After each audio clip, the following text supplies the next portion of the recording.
the sky. But love problem shoots me down.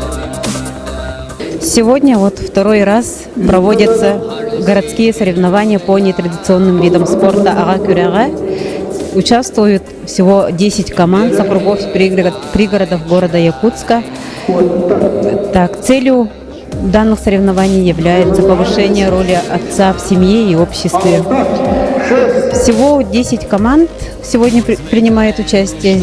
Здесь есть участники и прошлогодних соревнований, семья Белолюбских, у которых 10 детей, такая единственная семья у нас в городе Якутске. Они в прошлом году и на республиканских соревнованиях очень удачно выступили, и на этих тоже вот пришли.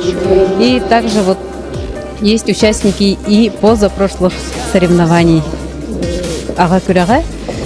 Также организатором этих соревнований является окружная администрация города Якутска в лице Управления молодежи, семейной политики и физической культуры. Всего участники будут соревноваться по 5 видам спорта. Это визитка команд, стрельба из лука, метание аркана, прыжок в длину и двоеборье, челночный бег и стрельба из пневматического оружия. В жюри у нас будут работать руководитель Центра психолого-педагогической помощи семьям Ефремова Марина Ефремовна и активист Совета отцов города Якутска Хабаров Петр Иванович.